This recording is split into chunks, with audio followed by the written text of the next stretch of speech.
Hello everyone, welcome to UPSC prime.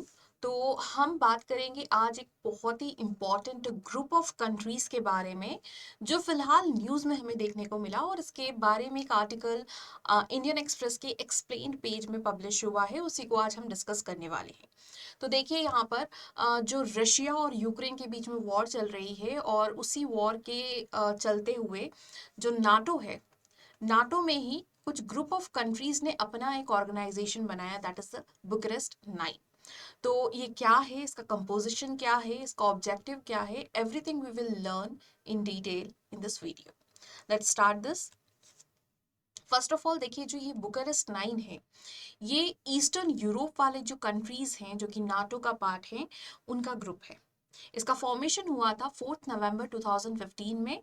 और हालांकि इसका जो नाम रखा गया, वो नाम रखा गया रोमानिया की कैपिटल बुकारेस्ट पे, राइट। और बुकारेस्ट 9 क्यों कहा जाता है? क्योंकि यहाँ पर इस ग्रुप के मेंबर्स में टोटल 9 कंट्रीज हैं, इसीलिए इसे नाम दिया गया बुकारेस्ट 9।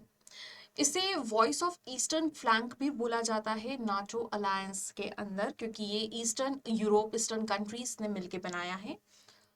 देखिए, अगर बैकग्राउंड की बात करें तो दो इम्पॉर्टेंट पर्सन्स जो कि इसके फॉर्मेशन में इनका रोल रहा है, देवर क्लॉस लोवानिस, जो कि रोमानिया के प्रेसिडेंट थे हैं, और एंड्रेस डूडा, जो कि पोलैंड के प्रेसिडेंट बने थे।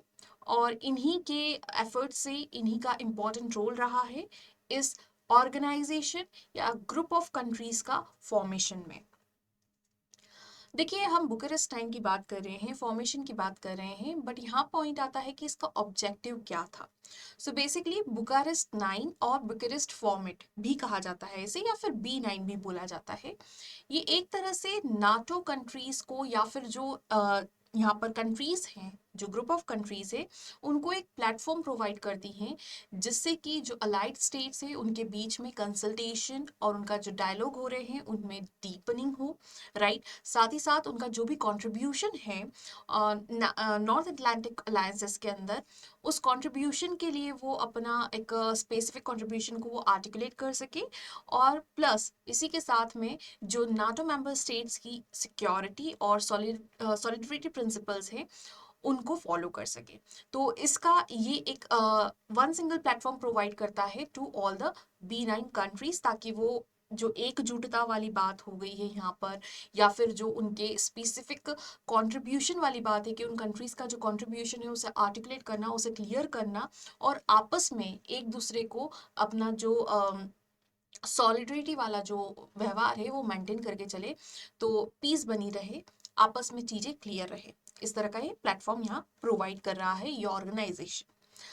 कंपोजिशन की बात करें तो देखिए, यहाँ पर 9 कंट्रीज हैं। कौन कौन सी कंट्रीज हैं? रोमानिया और Poland, since they were the countries जिनके, जो इन दोनों कंट्रीज के जो मेन इंपॉर्टेंट पर्सनैलिटीज है वो यहाँ पर है, तो ये दो कंट्रीज हुई।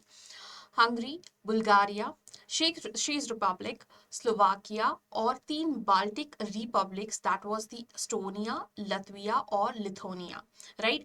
तो ये सारी कंट्रीज मिलकर के B9 एक प्लेटफॉर्म या ग्रुप ऑफ कंट्रीज बनाती हैं।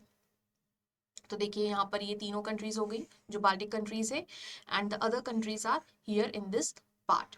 तो ये थोड़ा सा मैप वर्क हम कर ले तो ज़्यादा अच्छा है। मैपिंग के लिए बहुत जल्दी एक सीरीज आ रही है जिसमें हम मैप्स ही डिस्कस करेंगे, बहुत डिटेल में डिस्कस करने वाले हैं हर पॉइंट को।